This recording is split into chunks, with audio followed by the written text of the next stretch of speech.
All right. Hello, everyone. My name is Chris Allen, VGC.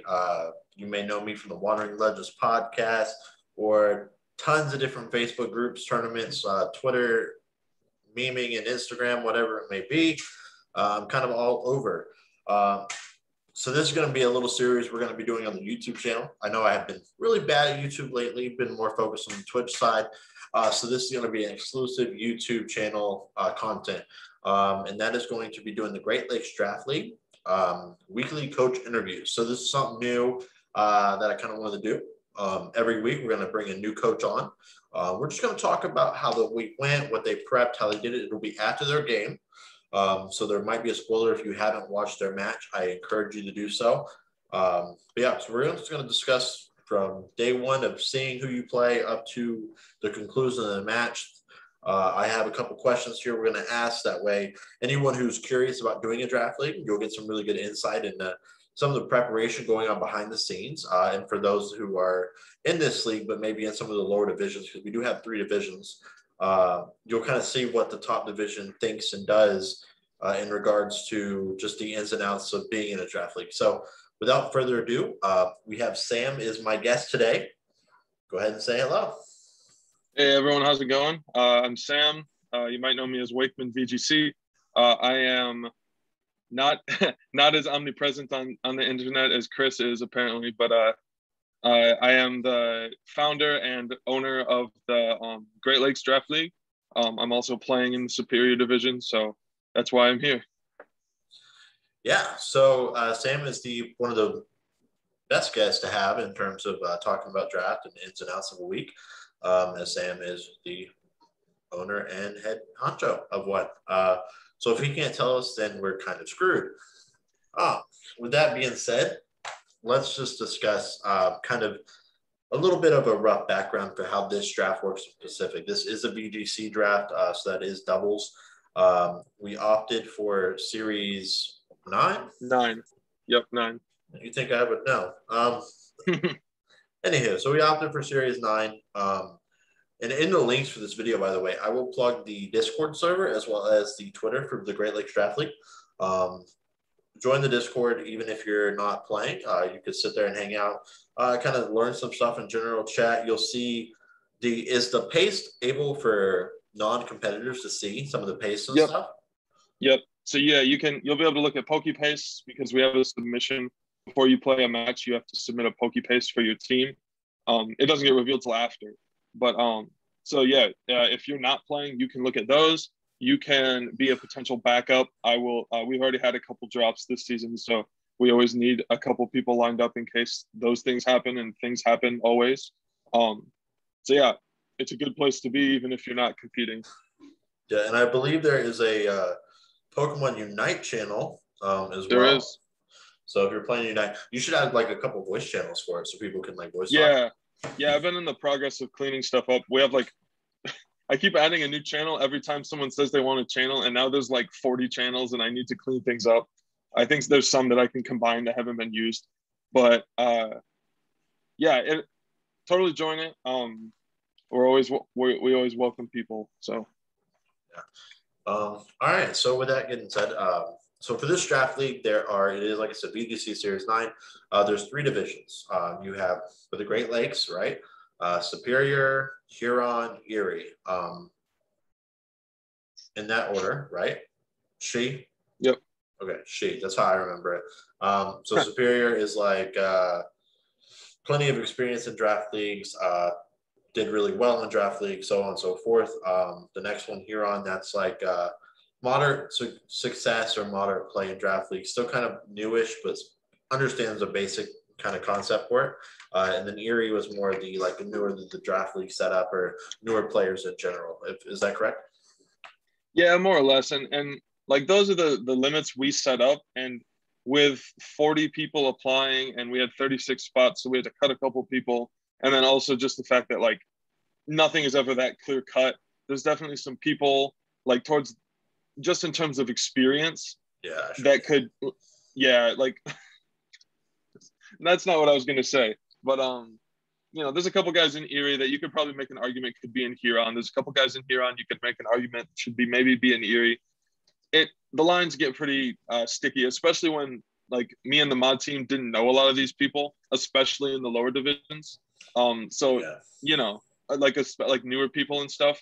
Because like the four of us on the mod team, we've all been in so many leagues like separately from each other that we like combined, all four of us know a lot of the people.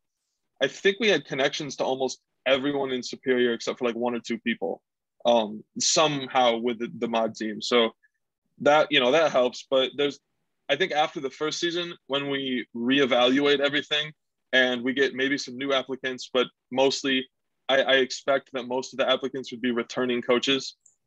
I think it'll maybe make a little bit more sense. I'm hoping that what I don't want to happen is for like someone in Erie to just completely run everything through, like go 10-0 regular season and then completely win out and just win with no losses. Like I hope that doesn't happen because that might show that maybe we didn't balance the divisions very well.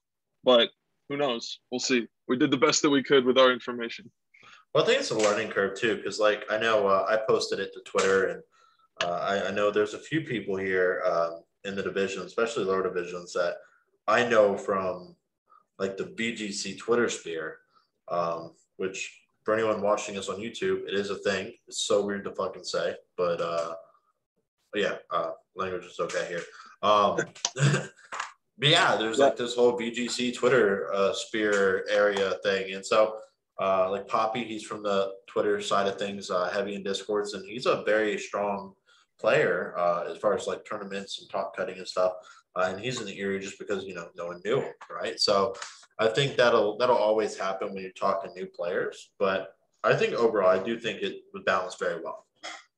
Yeah, like yeah, that's one thing. There's a couple guys in Erie who actually do have some experience, but they just kind of ended up filtering them out a little bit.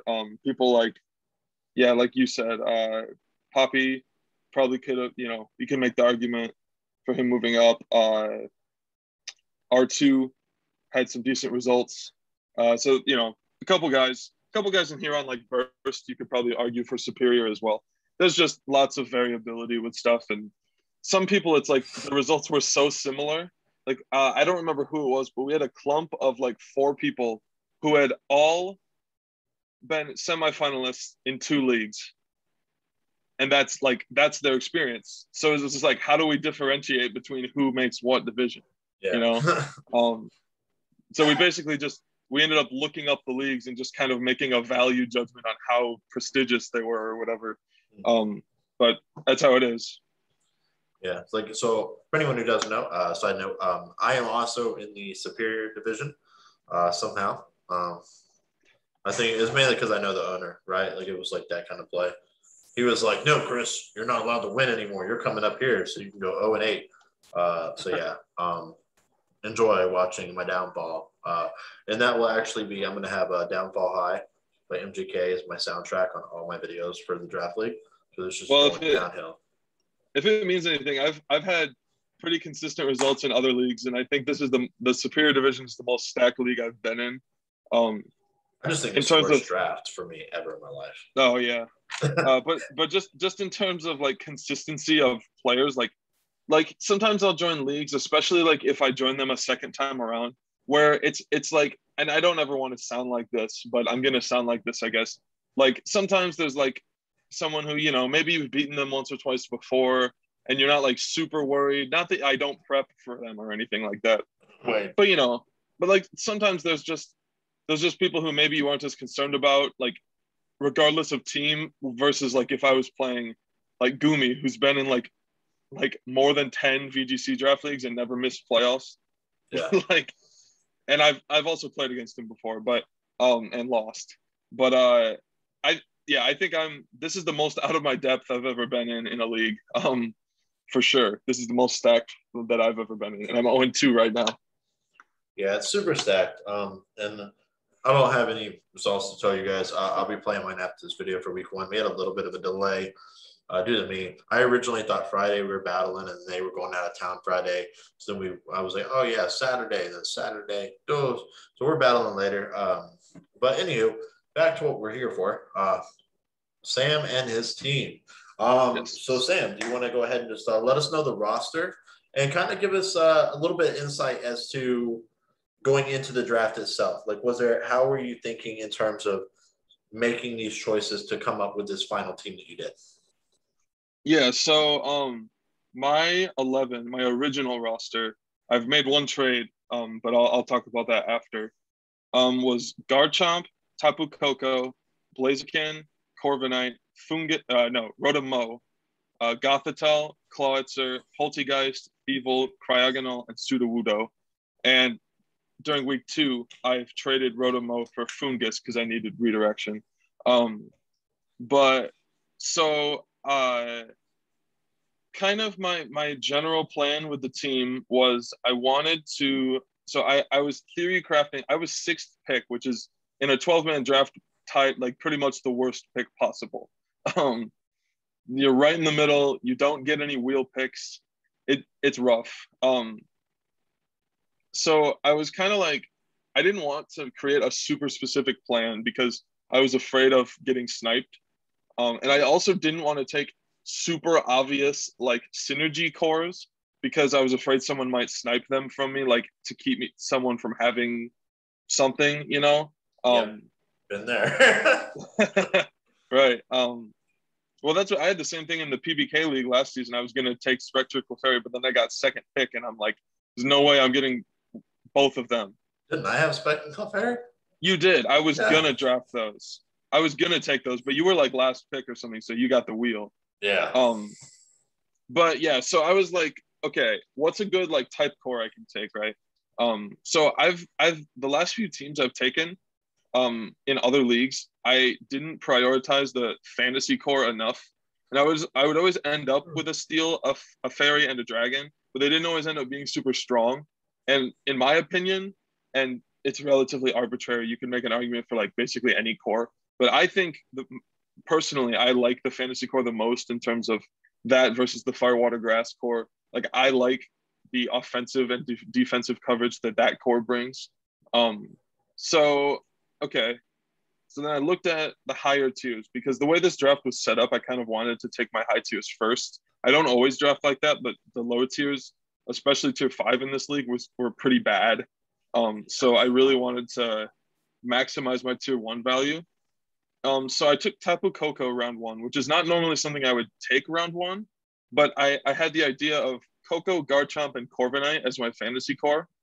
I think they complement each other really well. Koko can fire discharges next to Garchomp. If you run telepathy on Koko, then you can click EQ with Garchomp.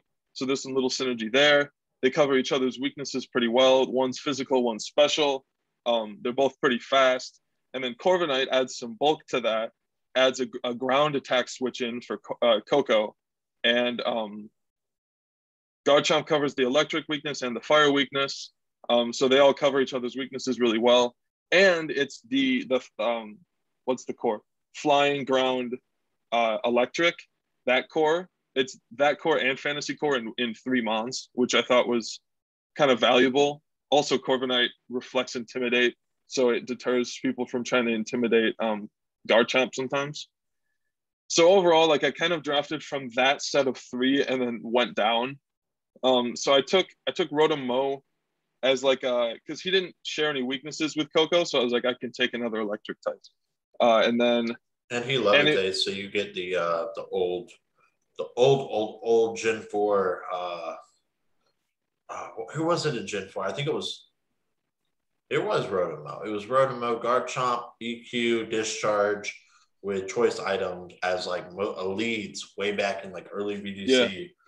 yeah.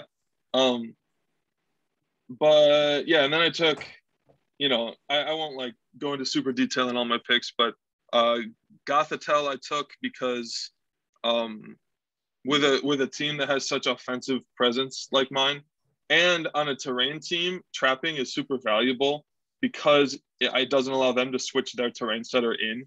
So like if for some reason you lead Coco and they don't lead their like Indeedee or whatever, and you trap them, then they can't switch their terrain in, which I think could be valuable. I don't know if it will be, but it could be.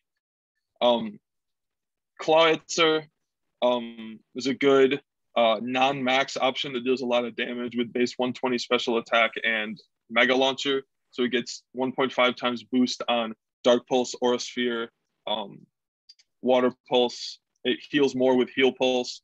And then the big one, it gets a 1.5 times boost from Terrain Pulse. So on electric terrain, it's a base 120 special attack, and then it's base 100 electric move times 1.5 from stab or from Mega Launcher, and then times 1.3 from terrain. So you're having like I don't remember what the base power is, but it's stronger than a stab hydro pump if they're both neutral. So that does a lot of damage. And then Feeble is the obvious unburden with Coco. Cryogonal is just a low tier, has some good support moves, can click Haze, can click Icy Wind. That's pretty much it. Sudowoodo was kind of a Trick Room option because I don't have much of one. Not that it's that strong, but it's there, and it's base 30 speed. So like it's slow. And also I can beat up into it with a couple of my mons. So, you know, I can get the rattled boost if I really want to. And then Poltergeist was just kind of, I need ghost coverage, and he was a low tier ghost type. Which I then realized I probably shouldn't have taken because without redirection, without being able to shell smash, it's a little hard to get going. But that's why, and then I took Fungus over Rotom Mo for the next round because I didn't think I needed the offense from Rotom because I already had Garchomp, Coco, Blaziken. So but that was kind of a long explanation, I guess. But no, I think you did a very good job explaining that. It gave us pretty much a lot of info there for how you drafted and what you were doing with the course. I will say, as far as the fantasy core you mentioned, for anyone not familiar with the ideal of it, it's basically 2017 and 18 Nats, Worlds, Regionals, every tournament, Celesteela, Garchomp, and Tapu Fini at that time. And then Coco ended up replacing it towards the back half. And then it went back to Fini. Essentially what they would do back then was they would run the Fini's terrain to weaken dragon moves, which then benefited Garchomp because Garchomp's not running. It's going to run Earthquake, Rock Slide, and then usually they were running Poison Jab for the opposing fairies at the time. And then they'd run either Protect to avoid, or they would run like a Swords Dance if they were being aggressive. And essentially, no dragon moves, so it's not hurting you, and it's giving you extra defense against one of your only weaknesses. So that's kind of what he's talking about if you ever want to kind of look more into the core there. And as far as the Steel Ground core, super popular with stuff like Powdon, Skarmory over the years, being able to mix in, especially with Steel Birds, right? Because you're getting the special defense boost from your sand, which is also benefiting your ground types. So those usually always have worked really well together as well. And now for the next question, Sam. Yeah. So this week, your opponent had a very interesting team. Go ahead and just tell us, first of all, let everyone who's watching who might not know, let them know what mons he had. Tell us kind of what you were concerned about, what you weren't worried about or didn't think to worry about, and like what was your ideal going into the prepping stages, and how do you prep for Draft League? Okay, so he had Incineroar, Bronzong, Escavalier, Togetic, Crobat, Serena, Electivire, Flygon, Jinx, Wishy-Washy, and Hitmonchan. So, kind of my first thing off the bat was, oh boy, he has a Trick Room mode, and I don't have a great Trick Room answer. That's one of the weaknesses with my team, I think. Before I picked up Fungus, my Trick Room, I basically had no Trick Room mode. Like, I still don't really have a Trick Room mode. I more so think it's just Trick Room answers, more, but not a Trick Room mode. Like, I'm never setting Trick Room myself, realistically. But I can maybe stop other people from setting it, or maybe have a threat. Like, Fungus is base 15, so I think there's one or two teams in this division, El Flamingos being one of them with Stack Attacker, that has something slower than that. So if they're setting Trick Room, they're very, very likely to get spored. But anyway, I didn't have that this week. So kind of my plan was, well, like the first thought looking at his team was, well, if he leads Bronzong, Togetic, I basically can't stop Trick Room. Like, there's a lot of like 50-50 scenarios. Like, okay, if he has this item, then I can taunt, fake out and taunt. But then if he's mental herb, then he gets it up. Well, I could imprison, but if he has fake out, then he fakes me out and still gets it up. So it's all these 50-50s, especially with the possibility of also leading Bronzong Insane and being able to fake out, or Togetic can follow me. So it's like all these 50-50s, and I was trying to figure out like what is my best option. And I believe I ended up going with Gothitelle Clawitzer as my lead against a Trick Room, like a Trick Room opener. And the idea there was it was a Specs Clawitzer, almost max special attack, with Dark Pulse. And the Dark Pulse had a very, very, very, very high chance to OHKO Bronzong if it wasn't super specially bulky. Well, of course, he predicted me and made it max special defense. So it didn't work out. But so that was the plan, right? Be able to fake something out with Gothitelle. So either fake out Insane because I was faster than Insane, or fake out Togetic and then Dark Pulse and hope. And then I had Frisk, so I could see if he's Dark Berry or not. Because that's the thing with Bronzong is because like you have to play the mind game of, is he Levitate or is he Heat Proof? Both of which do really well against my team. Because I have Blaziken and Garchomp, so like both of them are viable options. And then which berry? Because like with the right item and with the right resist berry and ability combo, you can realistically have like one weakness basically. So it's always just a huge mind game. I'm looking at, well, so pretty much, I was thinking, okay, so I need to stop Trick Room from going up because I don't have redirection. So like, sometimes if you have a redirector, you can kind of ignore speed control a little bit because your redirector is soaking up hits, and then whatever's next to it can kill stuff still, even if it's not moving first. Well, I didn't have a redirector this week, so I was like, well, I kind of just have to figure out how to stop it, because if it goes up, I'm in a really bad position just right off the bat. So that was kind of my plan there, was to imprison Trick Room, fake out Dark Pulse, depending on what items he had with Frisk. He also had Incineroar, so I was like, okay, I have stuff that I want to bring, but I don't want it to get intimidated, because Garchomp does not hit a ton of calcs when it's at -1. So, well, and I wanted to put bulk on it to live an ice move from Electivire, because I wondered if Electivire was coming for the electric immunity.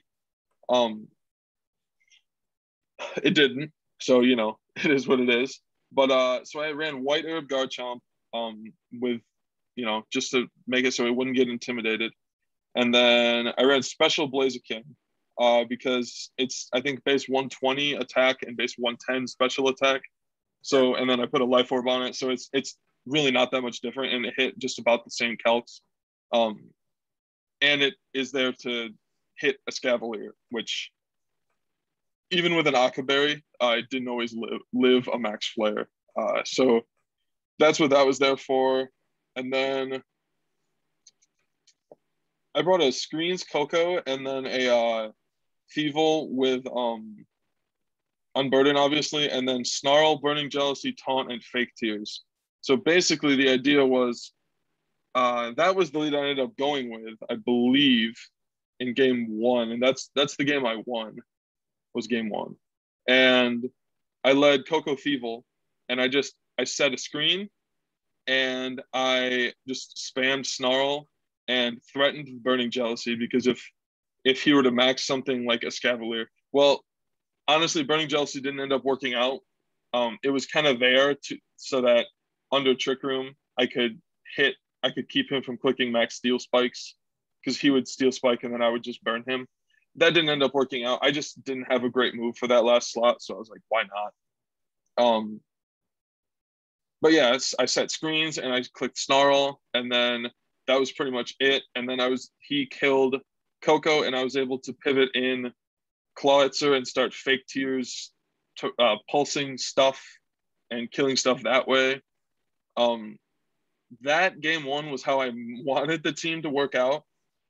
And I think he killed Garchomp somehow, I forget.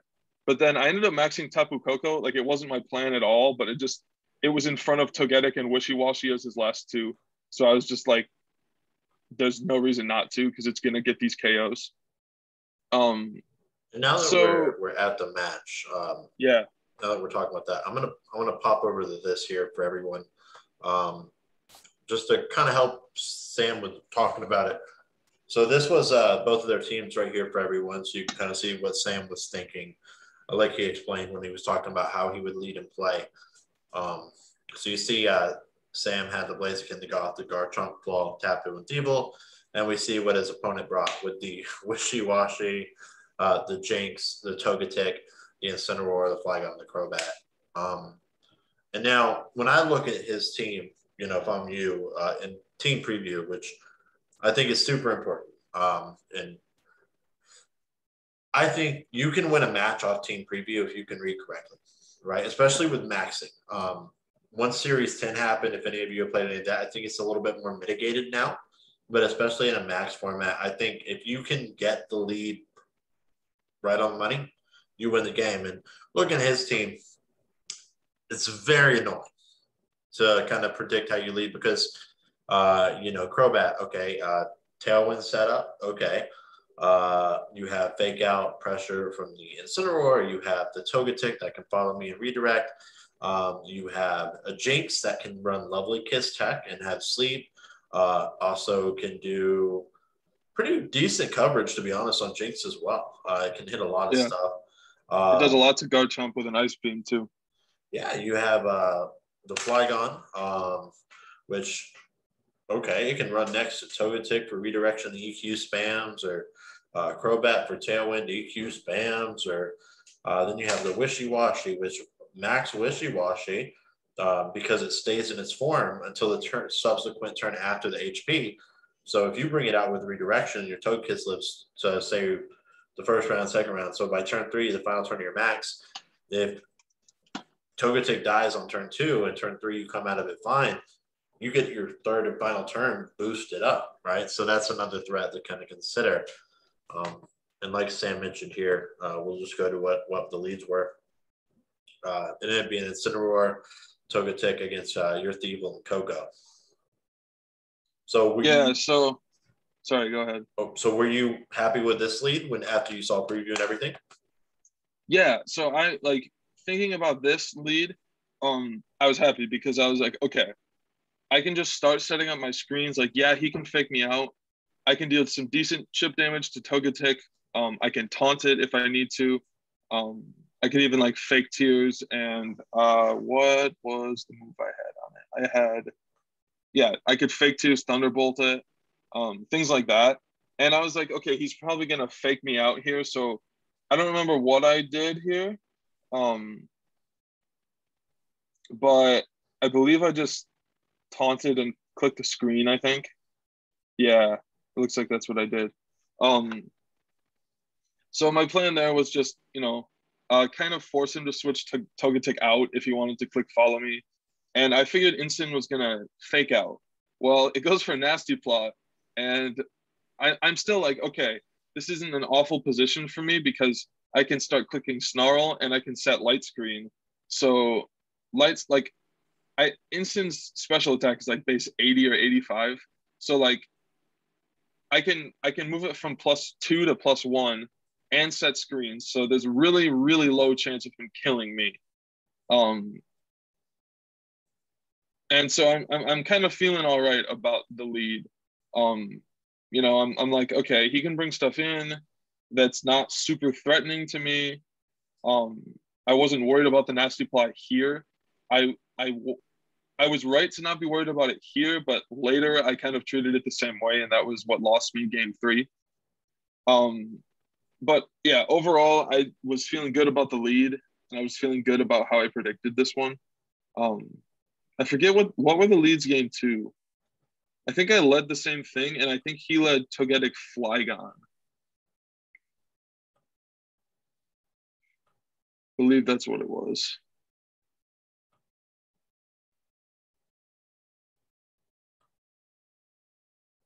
But yeah, game one was a really good game for me. I almost ended up winning without maxing. So like I felt good about that game. But All right, here's game two. yeah, yeah.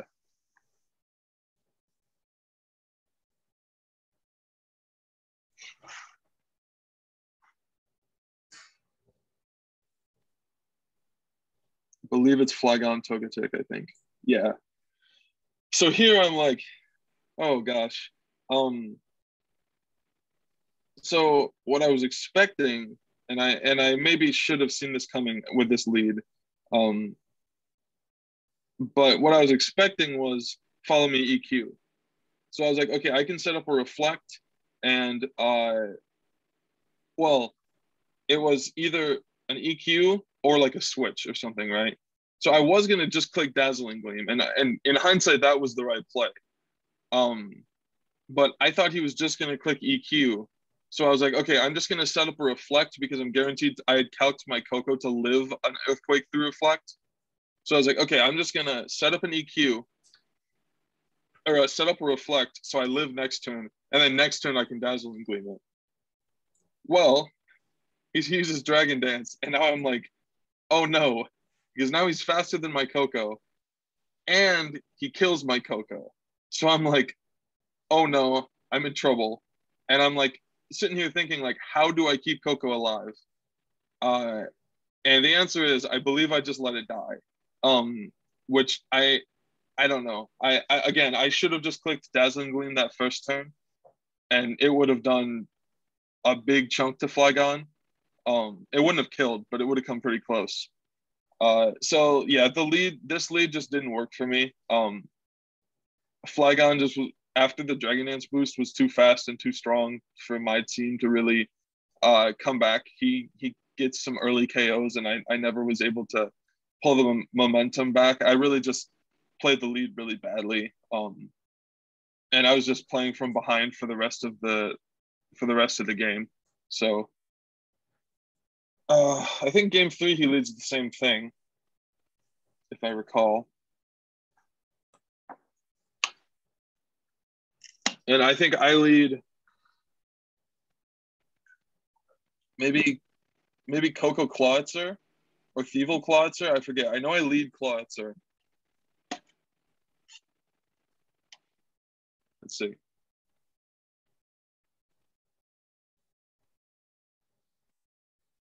So yeah, he leads the same thing, which is what I was expecting. And I think I lead Gothitelle Clawitzer. So I think my plan was fake out Togetic and Ice Beam into Flygon. But my problem was I had already revealed my Ice Beam, so he knew I had it. So I was like, well, okay, like, is he gonna just protect, and then I'm kind of screwed because next turn I can't fake him out. So then I'm like, okay, I'm gonna max, and this was the number one mistake in this set. I have this thing, and I do this a lot, where I will have a really distinct plan, and then I will just throw the plan out the window and just go with it. And sometimes, like, to a certain extent, that's good. But when you do it all the time, it's bad. So what I do here is I max my Specs Clawitzer, which has Mega Launcher, and Mega Launcher goes away when you max. So it's basically doing the same amount of damage. The only reason I could even conceive of maxing this is to get a little damage through Protect.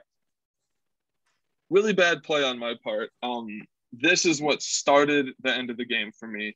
I was playing on the back foot after, like, from this point on. And I really was just kind of like, and he read my fake out with Helping Hand.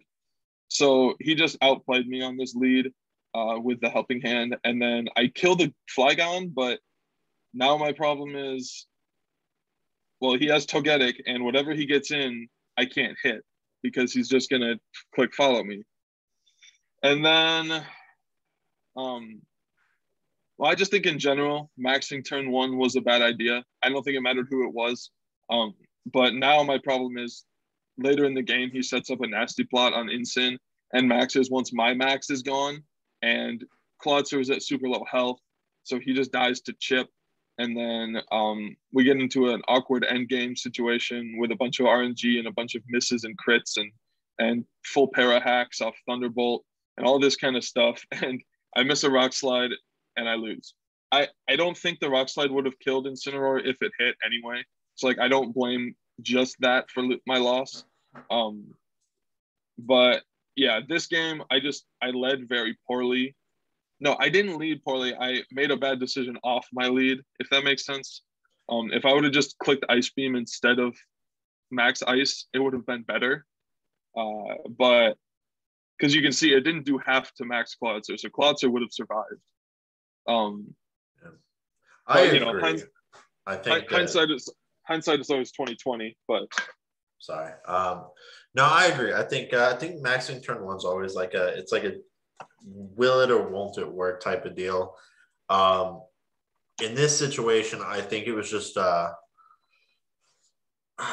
little bit deadly for you, just because, like you said, you're going to kill Flygon regardless. So you max to kill something you would have killed and save a turn of max to do so. But the weather chip ends up adding up. Him getting the helping hand EQ on both your Mons gets really good chip damage on both of them. Yeah. And then, of course, Togetic being able to live right there with like one, maybe 2 HP. I won't say this with 100% confidence, but I think I could have won if it had died, because I think that the Incineroar is not going to want to take a max water from Clawitzer. And we see later that Clawitzer lives a +2 max darkness, I believe. So maybe it doesn't, I forget. But maybe regardless, that extra chip on the water onto the Incin, especially being a max geyser, would have really helped. Yeah. Well,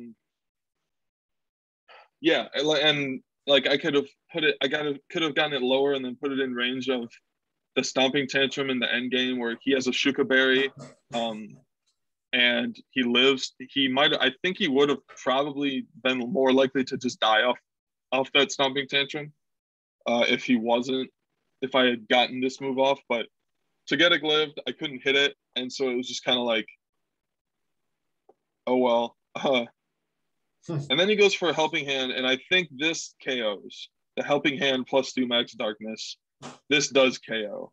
I'm not sure that a non-helping hand would. But again, he just was outplaying me, and I was just. My problem too was my mindset was off on this game. I was playing on the back foot from turn 1. And I was panicking like I was behind from turn 1, when I really wasn't. And I think that was kind of what ended up costing me the game. Just bad max decision. Like my max did almost nothing. And then I just kind of couldn't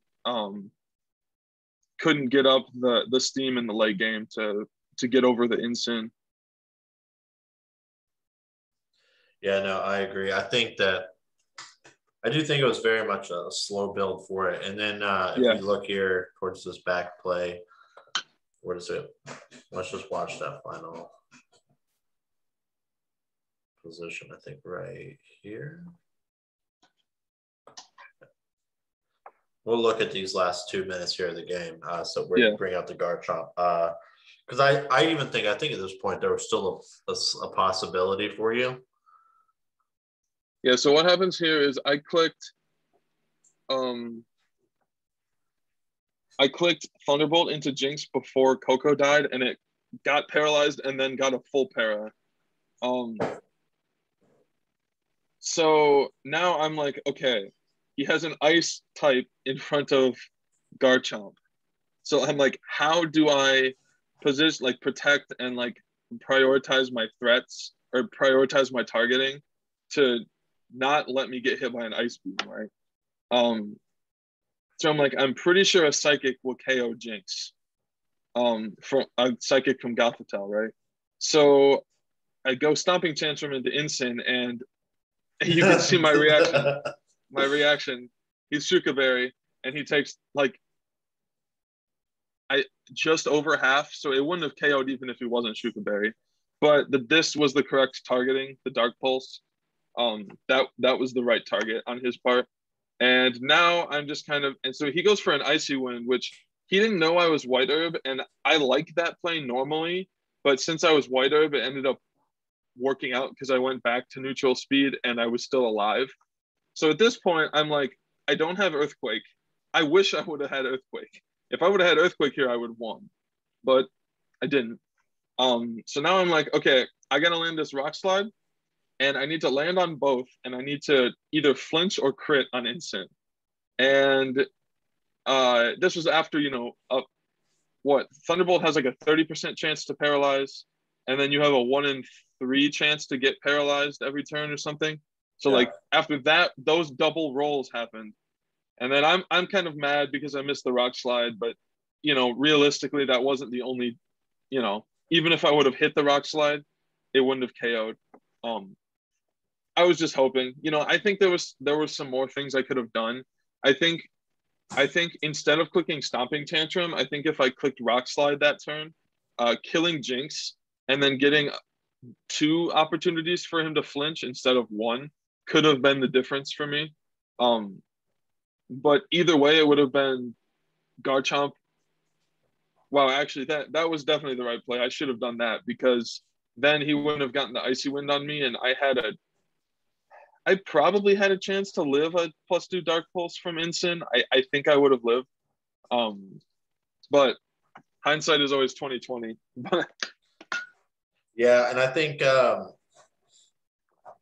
don't know. I think in that position, I think if it's me, I probably rock slide just for the flinch and throw the psychic into the Jinx. And that's just because I've had some crazy plays where I'm like, I'm never risking that. I'm double targeting whatever I'm the most scared of. And just in case one's a protect, I'm using one dual target move. So it's not a complete wasted turn.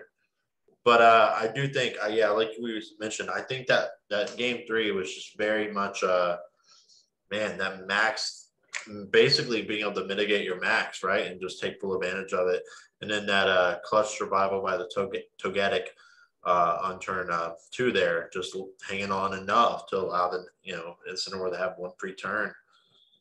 That was just a very bad kind of little bad roll for you. Yeah, so the max Clawitzer turn 1 was like the start down the hill, and then I think towards like when I was about to click max Hailstorm into Togetic, I was like, I don't know if I said it, but I remember thinking, if this KOs, I'm in a decent spot here. Well, it didn't. And then he got to Helping Hand, and I don't know. I would need to run the calc. I don't know his spread 100%. I would need to run the calc and see.